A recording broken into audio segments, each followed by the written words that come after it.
you start to build up as you build up a reading list. So for it to garner so much attention in the first year, I was completely unprepared for, really. And to see the way that it was being used was so exciting to me, because I truly believe that picture books are also for adults. That, like, the combination of language and images is like really fantastic for our brains, which are constantly bombarded. We live in a very visual world, and so it's really an amazing way to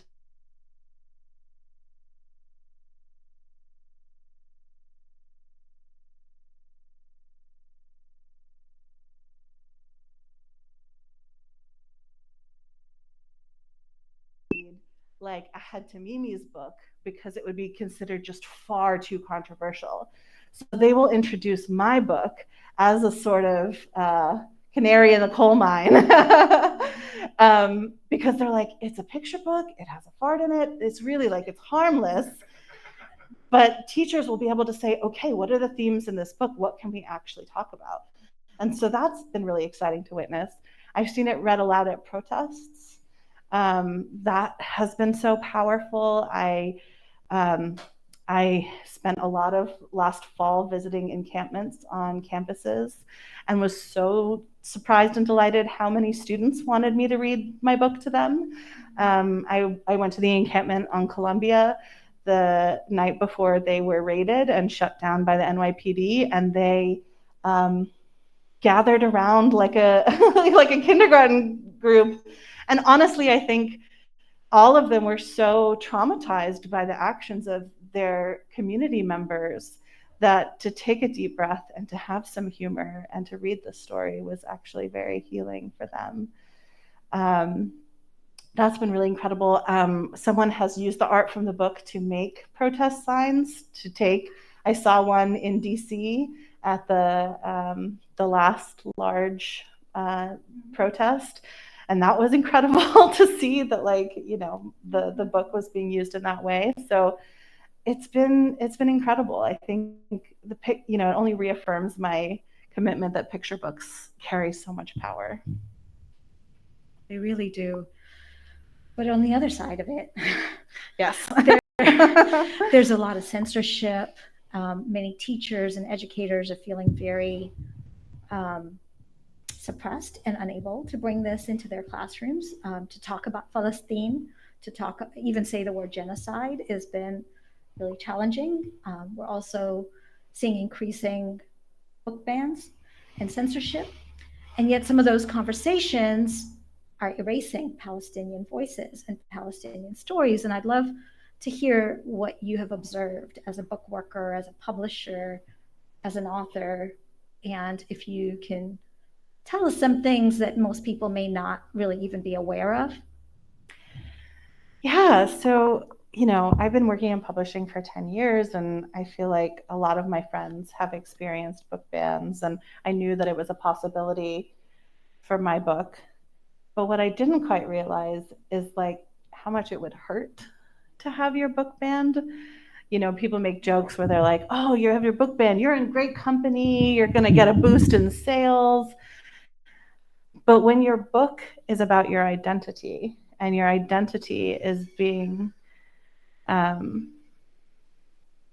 held up as inappropriate or offensive or harmful in some way, it hurts.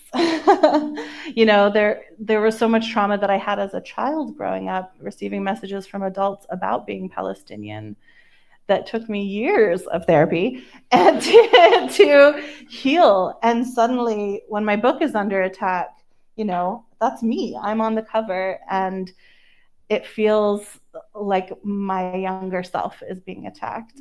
And I'm grown up now, and I have done a lot of work to advocate for her. She wasn't strong enough then, but I certainly feel like I am now. So, and it's the people who are banning my book are not people who I hold in any esteem. In fact,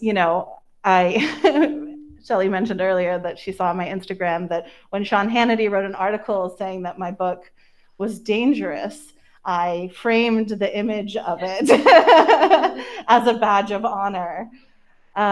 What's heartbreaking about it is that it's not just me who suffers.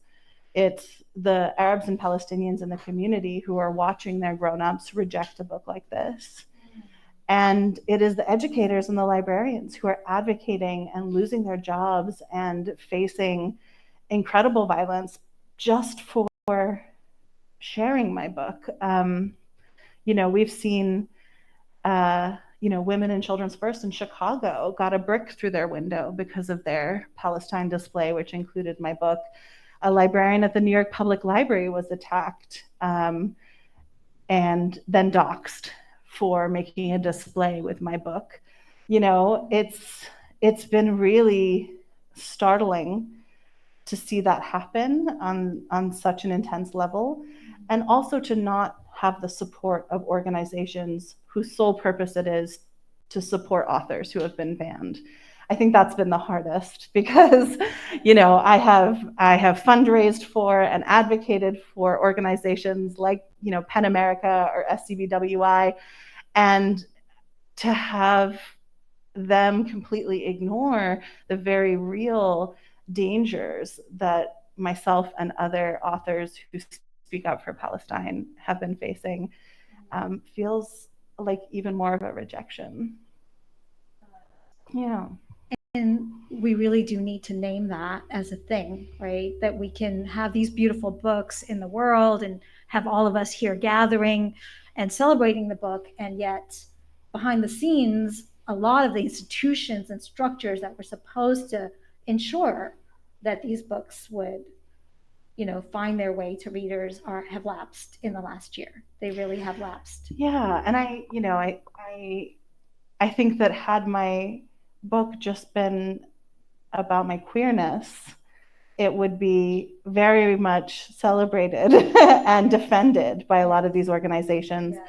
But because it's about Palestine and because I'm Palestinian, there has been a complete, not just silence, but like active erasure of my experience. Active erasure. Wow, that hit me deep. Yeah.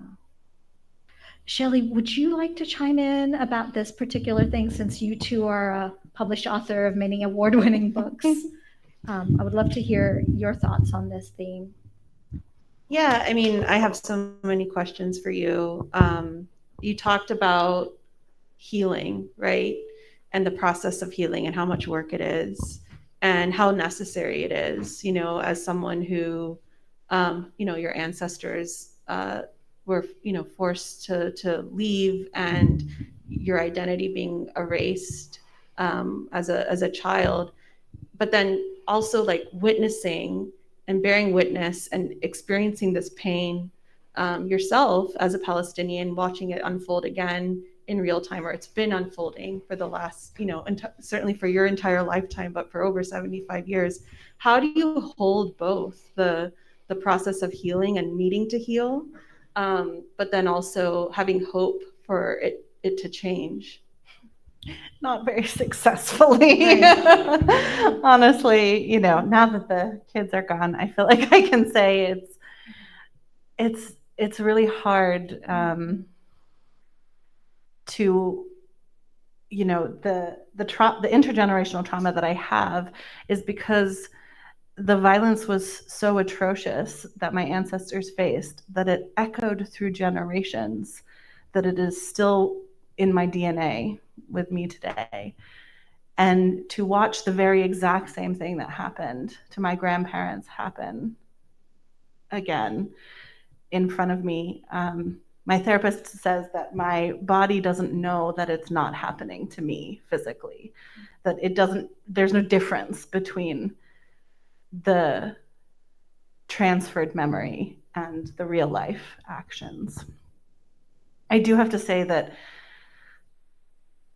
being that my medium is children's books, like we were talking about before, children have this incredible way of seeing through all the bullshit. Yes. And recognizing injustice. They understand what oppression looks like. They understand not having agency. and they understand fairness. And so being around children, explaining what has happened to my family, and for them to say, well, that's not fair, is the reminder that I need that ultimately we are all born with this humanity, and we have it within us to see what is right and wrong, despite us as adults having so much conditioning done to us that fogs that up. Children are the constant reminder. So if anyone is struggling, I recommend spend time with kids, have conversation with kids. They understand it completely. They understand sharing. They understand fairness. They know what's right and wrong. It's the adults that I have trouble with. No, I definitely agree with that. It's been kind of, I know we were sharing, it's been incredible being able to, read your book with my children and, explain what happened in 1948, draw parallels between that and what happened to our family in 1947 with partition. And how quickly they're able to make other connections to Indigenous people here in the United, in Muskogee land, but in the United States and here in Georgia. So yeah, I agree with you that it is the adults that it's gonna take so much work, decolonizing and unlearning. And I guess that's the other question I have, talking about the publishing industry. Gayatri has been a wonderful kind of leader for at least the South Asian literary community, kidlit community, creating messages that we could sign on to and kind of speak out as a community of people that were also impacted by the same colonial forces, and have a lot of our own intergenerational healing to do. But it's been very jarring, especially now, especially as we hit the 1-year anniversary, that there are still people that are refusing or too afraid to speak out. And I have a lot of empathy for the fear, right? The doxing, the losing of jobs, all of that. But it's also just so painful and disappointing. Even just the neutrality, the not saying anything, the not acknowledging. And I know that's painful for all of us, but especially as a Palestinian, I can't even fathom that. How has that been for you, that process, in terms of, being in an industry that you're a part of, and that your family is a part of, and people that you respect and admire just not showing up for you? Do you give them grace and compassion and hope they'll come along one day, or are you just like, peace, we're done? My compassion went out the window. Yeah. In December, I think, of last year. That being said, what has been really interesting about this is that this is not something that's new for me. Right. So while, yes, I have lost friends, I have lost community, jobs, like there's a lot of sacrifices that have been made and divisions that have been drawn. I also can't help but notice that over the course of my lifetime, I have received more solidarity in the last year than I ever have before. And, while I continue on a daily basis to feel deeply frustrated and hurt just on a personal level, after 10 years of advocating for children's books, for advocating for others' identities, to have those same people turn around and not only be silent, but actually work to erase or avoid talking about what's glaringly happening in front of our eyes. The community building that has happened in this last year has given me such incredible hope. I was texting, I think on like October 12th with my friend Ahmed Aissa in Gaza, and he texted me something that I'll never forget. And he said, by the end of this, we'll either be dead or we'll be free, but it's better than what we were living through. And in a like twisted, fucked up way that gave me such hope. You know, we were talking to a Lebanese man yesterday, and he was saying, like, this is it. We're getting close to the end. If you look at South Africa apartheid, if you look at all these other instances of empire falling, it did not happen peacefully. It did not happen overnight. It happened with massive violence.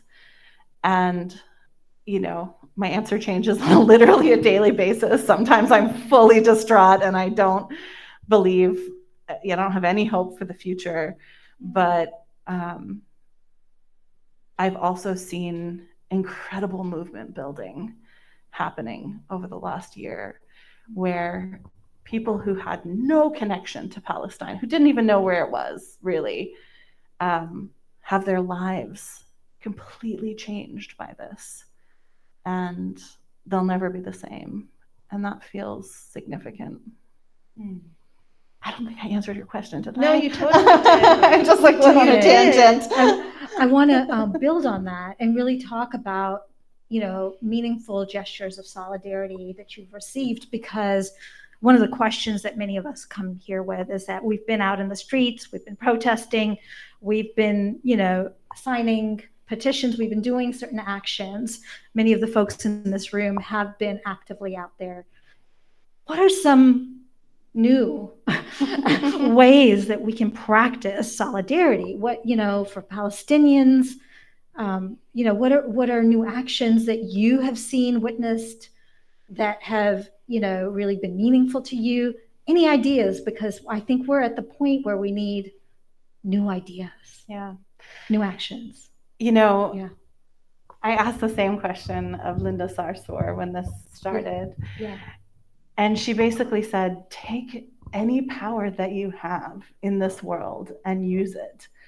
And what she meant by that is that we all have influence in our communities, in organizations, whether it's through our jobs or the institutions that we're part of, whether it's our book clubs or our bird watching groups. We can use all of this influence that we have to advocate for Palestine. So an example of this, Shelly, I have to point out your shirt, is I'm part of a group that celebrates fat liberation. And I can see the connections between, like, we know that the oppression of fat people is based in white supremacy, and that white supremacy is also the basis of colonization. And so it really doesn't take a ton of brain power to recognize that we are both being oppressed under similar systems. And so when I made this t-shirt, Fatties for a Free Palestine, first of all, the internet hated it. I ordered it right away. Yeah. As I saw it, I was like, I must have that shirt. Have I never received hate mail like I did when I released this t-shirt? But we sold 1,000 in 24 hours. We raised $25,000 for Gaza so quickly. And it's not just that, but I see it everywhere. Whenever I go to a protest, I see it. And people immediately are like, well, what does being fat have to do with Palestine? And I'm like, well, sit down. Let me educate you. This is my favorite question to be asked. Let's talk about Fearing the Black Body. I'm sure you could buy it on this shelf. This is a wonderful book. You know, and the same thing with, you know, queer groups. Prior to October 7th, I felt like I was living these different lives where I was allowed to be queer in my queer spaces, but I wasn't allowed to be Palestinian. And I was allowed to be Palestinian in my Palestinian spaces, but I wasn't allowed to be queer. And then I had, you know, fat liberation movements, but like neither of them were connected. So I just decided that I am not cutting myself up into pieces anymore, that you can take me or leave me as I am, and that these are all spaces in which I have power. Kidlit is another one. Publishing is another one. Like, I will be activating every single one of my communities because I can draw lines to Palestine. We recognize that what's happening in Palestine right now is symbolic of what has happened in the entire world. When we look at American or Western imperialism, we are seeing this happen all across the world. All of our struggles are connected. And once people realize that, they realize that we're not just talking about a current day regional Middle Eastern conflict. No, like we're talking about the struggle for our humanity, the struggle to liberate the oppressed, the struggle against capitalism. There's so much more. And once you make those connections and explain to people, like that's how we achieve collective liberation. So if you're in a fishing group, like I want to see fishers for, I don't know, fishing people for Palestine. I don't know what they called, but I saw bird watching for Palestine. There's like a bird watchers group. I don't quite know the connection there, but I'm into it. And any power that you have in this world, I think, can be used to fight for liberation. Wow, that's so uplifting. I feel like I'm going to lift up. I'm like, oh. I did invite a couple of people who are here to ask you questions. So let's go over there to Houston first. Go ahead. For the internet.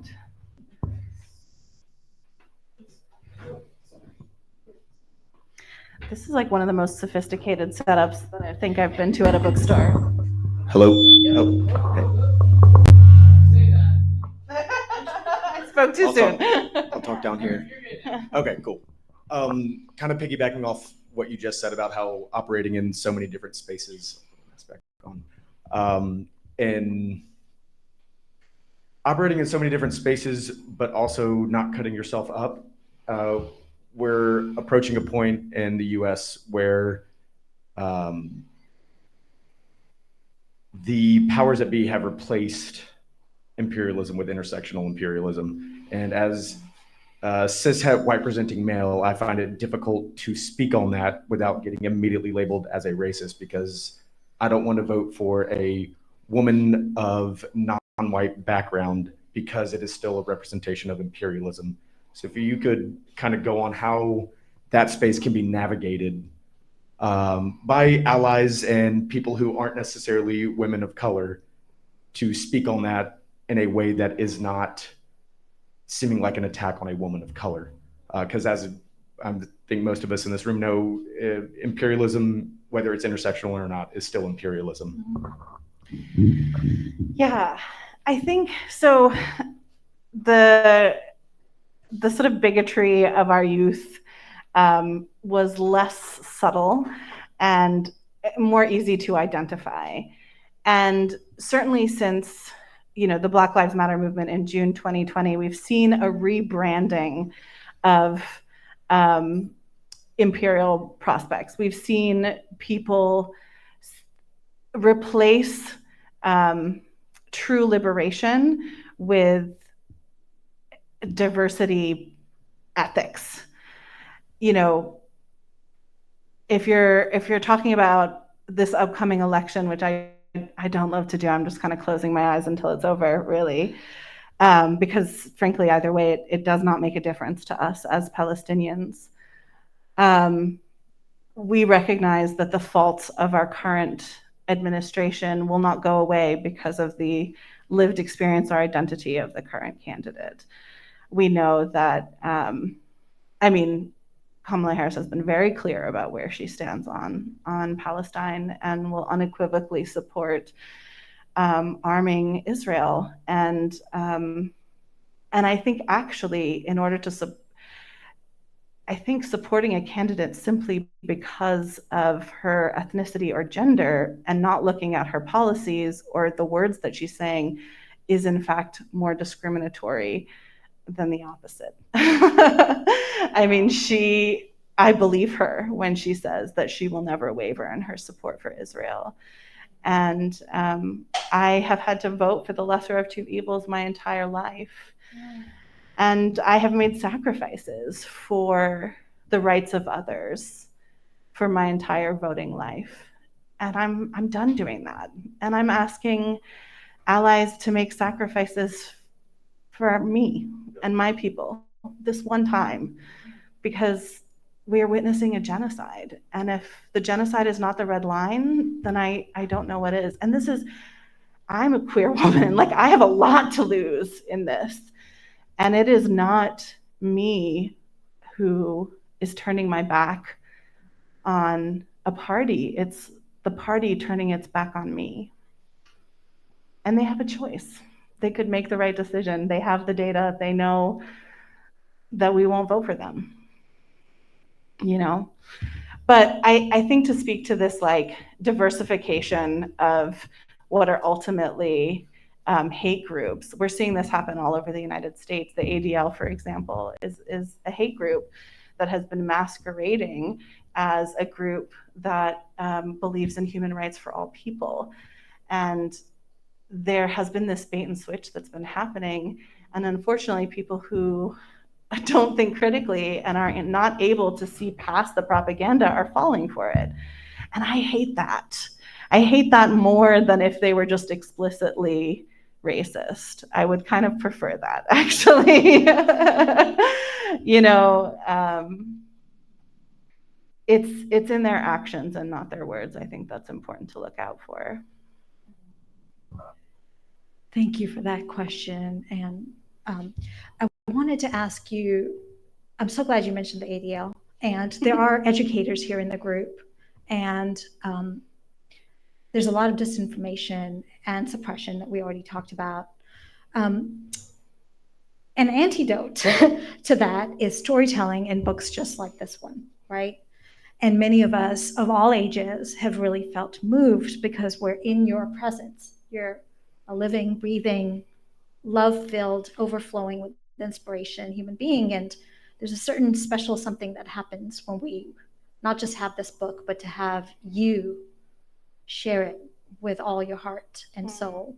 So I really feel like we're really blessed. And I'm wondering if you would say a little bit more about storytelling as an antidote to some of what we've been naming as some of the oppressions that we're confronting. Yeah. I'm a true believer that stories are the most powerful force that we have. You know, it is stories about Palestinians that have allowed the American public to, that has allowed the American public to allow their tax dollars to be used to perform a genocide.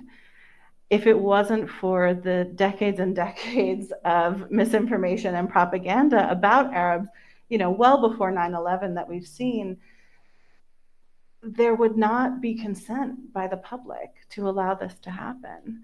So, you know, my parents believed it in 1987 when they got here. They recognized that until we are viewed as true and whole and valuable human beings, that the war is lost.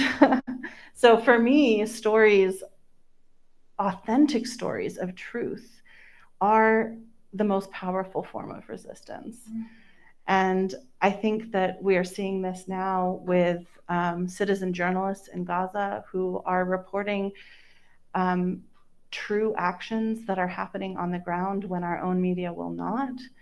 We are seeing this now when, you know, Palestinians are taking to social media and talking about their lived experiences when institutions refuse to platform them.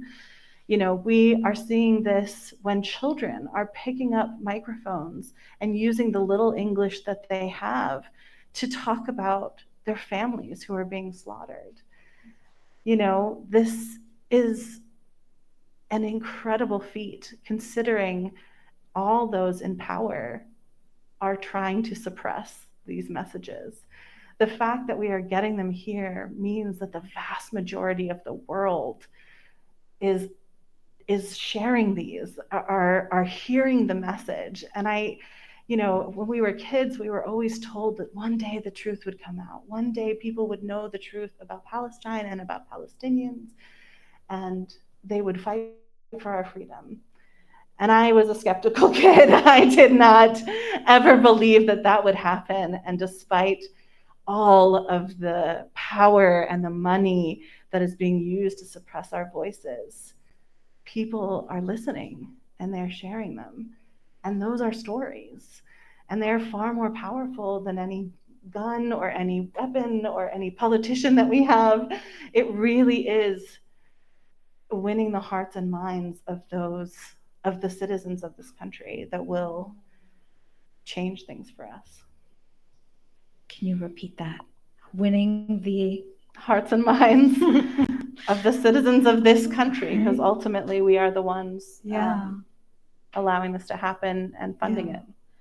Hearts and minds. You know, we're out there in the streets protesting and we have our protest signs, but are we changing hearts and minds? And that's why storytelling is so beautiful. That's why today's event is so blessed and wonderful. You know, Hannah, one of the things that people don't know about you is that you're a generous uplifter of Palestinian storytellers, and that you personally have opened the pathway, doorway, and portal for many new Palestinian stories to be out in the world. And so you're like breathing this. I would love to hear more about Interlink Books, your family's publishing work, and how we can all support your publishing house. And also new Palestinian authors that we might be aware, need to be aware of and support and buy their books too. Yeah. I would love that two-part question. Sure. Yeah. So when I sold my book and knew that it was going to be coming out, I had this panic attack because I realized that this was going to be the first picture book by a Palestinian American to be traditionally published by a major publishing house in 30 years. And I thought to myself, I do not represent the entire Palestinian people. This is terrifying. And so in an effort to not be alone in this journey, I recognize, I'm white presenting. I am a Christian Palestinian. There is a lot of parts of my identity that do not represent the entirety of Palestine. But I've been working in the publishing industry for 10 years. And publishing, as a lot of us know, is really about who you know. It's about, there's a lot of gatekeeping that happens. And so I decided to use every ounce of knowledge that I had acquired over the past 10 years and to give it to other Palestinians who wanted to write specifically for children. And so I started a group called Palestinians in Kidlit. And we have about 30 members and we meet on a monthly basis. And I basically I bring in agents, I bring in editors, I give a lot of resources and education to these prospective authors. And we have about 7 new publications that have been acquired that will be coming out in the next few years by Palestinians, which is, after 30 years of none, it's just like a massive jump. It's really exciting to see. So just to name a few, oh my gosh, of course, now I'm going to blank on all of them. My friend Maisa O'Day has a book coming out in October called Map for Palestine, which is a beautiful picture book that should make incredible waves. Safa Sulaiman has a book coming out called Silwa's Gift. Of course, now I can't remember them all. And of course, we are publishing many at Interlink Publishing and have been for 30 plus years. Yes. I recently bought a book called Evil Eye. It's like a light blue cover. I don't remember who it's by, but it's about a Palestinian American. Yes, I haven't read it yet. Yeah, I liked it. I liked it a lot. We have more adult novelists than we do have children's books. And to tell you more about Interlink Publishing, it was started in the 1980s by my parents, and we are the only Palestinian-owned publisher in the United States. And we are the #1 publisher of books on the Middle East, including fiction and translation from Arabic. There are so few books that are translated from Arabic into English, which is such a shame because we invented literature. Not to brag, but universities, public libraries, all invented by Arabs, all began by Arabs. And there is a massive erasure of our history and our humanity by not publishing these books. So it has been the mission of Interlink Publishing since my parents started it to not just uplift the literature, but also the art, the food. We have incredible cookbooks. We have books about tasriz. We have coffee table books about Arabic music and instruments. We publish children's books like We Are Palestinian and Malak Matar's City's Bird. We are a publisher of the movement. We published the first English translation of Mahmoud Darwish's poems and Ghassan Kanafani's short stories. And largely, we have been a small, fierce indie that has been unable to break through into mainstream spaces. And this past year, my parents decided that they wanted to continue their legacy. And after their daughters all worked in publishing for 10 years, they signed the company over to us. And so I've been working there for about 2 months now. No pressure, just your entire people's legacy at stake.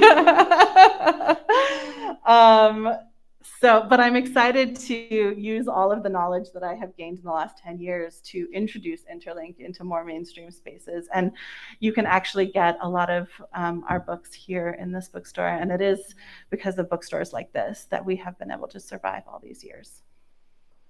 Some of my favorite cookbooks, I'm a cookbook collector, are published by y'all, like from the entire globe. Yeah. Starting with Palestine on a Plate. Yes. Yes. That's a great one. Shelly, did you have another question for Hannah? I mean, I feel like I could just talk to you. I know. Yeah. I think one of the things that I've been noticing too is like your book being like this gateway for adults and kind of wanting to like investigate and learn more after kind of reaching this conclusion of like this land belonged to a people who were pushed out and this family dreams of going back.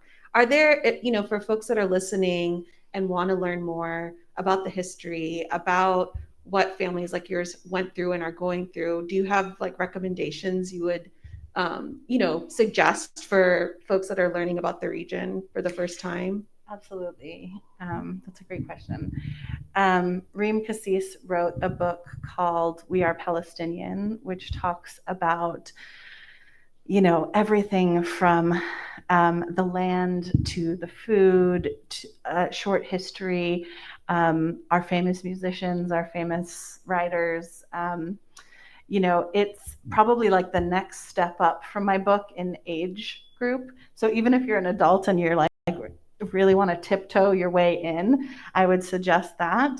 And then another book, which is more YA, is called Young Palestinians Speak. And it's a book that's actually currently facing a statewide ban in New Jersey, which is wild considering how many Palestinians are in New Jersey. But it is a book where a couple went to 12 different Palestinian villages and interviewed the children there. And they are transcripts of these interviews as a way to give voice to these children. So many people talk about what's best for Palestinian children, but people are not asking the children themselves. And that book was published several years ago, and we just did an updated version. And the tragedy is that so many of the children in this book are no longer alive. And it includes a timeline of what's happened and what life is like under occupation, because I think people don't quite realize the incredible dehumanization and oppression that happens living under apartheid. Thank you so much for those. I'm looking at my Refat mobile library, folks. We're definitely going to be writing down those titles. Thank you. Thank you. There are other people here with questions. Go ahead. We have two. No, it's for people online. Okay. Thank you. So I'm currently working on a short film with a roommate about essentially my experience over the past year, the Palestinian experience over the past year. And I'm just curious, where did you find the courage to tell your story? Like as you said, you're half white, half Palestinian. Like when I was growing up, when I was with my white friends, I was the Arab. When I was with my cousins, I was a white kid. So it's hard to tell that story in a way that doesn't I don't want to feel like I'm representing the entirety of the Palestinian people, but I'm not. but where did you get the courage to tell that story, tell your story in a way that you weren't fearful of telling it for like representation of all of your people? Like, you know, that's not representing all of your people, but it's going to be perceived that way because we're operating in a creative space where Palestinian stories are lacking. Yeah. So how did you get over that fear of, or if you ever felt it? Yeah. Did you? I would reframe that entirely. I feel like we have privileges that a lot of our Palestinian brothers and sisters do not have, because when we speak, people will listen because of the color of our skin. And if we're not using that power to advocate for our people, then that's the true crime, I think. So I was really raised to, use my voice to speak up for our people.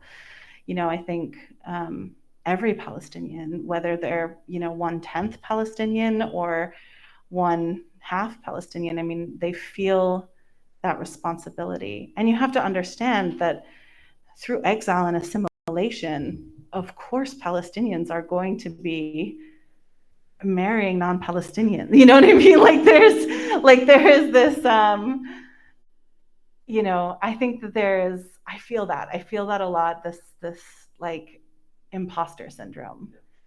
But in order for the truth to be told, people need to understand that we are not a monolith. And so every Palestinian story is important. And if you can use the power that you have as a white presenting person to bring in and uplift Palestinians with less privilege than we do, then I think you're doing everything that you can. Thanks. Yeah.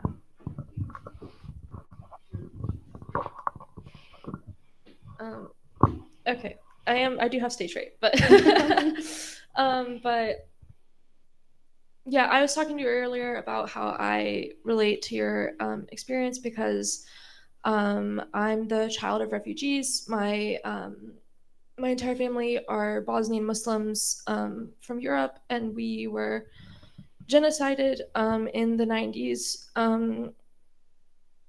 90s, like 30, 25 years ago.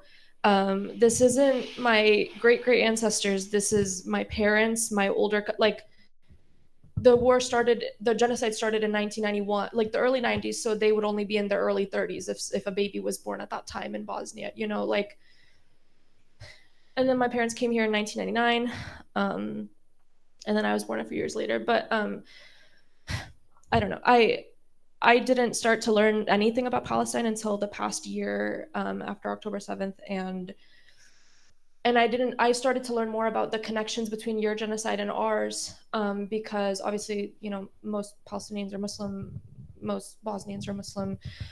And Israel, quote unquote, Israel was not just complicit, directly involved in our genocide. They trained and armed the Serb Christian nationalists to commit their slaughter of us. And the whole US and the whole Western world was complicit. They took away our arms. We didn't have much of an army in the first place. It was literally just people fighting it was literally just men taking up arms in their sweatpants and their sticks or whatever they could find. I don't know. And then they created quote unquote safe zones with the UN, just like Rafah right now. They said this town, Tuzla, Srebrenica, Žepa, blah, blah, blah. These are safe zones. So Bosnians, it's okay. You can give us your weapons. The Serbs, they can keep theirs. And they're coming, but we can't do anything because we're peacekeepers. And then thousands and thousands and thousands of us were slaughtered at a time and put in concentration camps and raped and everything. So, but I don't know. So yeah, I thought I was woke before this, and now I'm really woke and really, really, really pissed.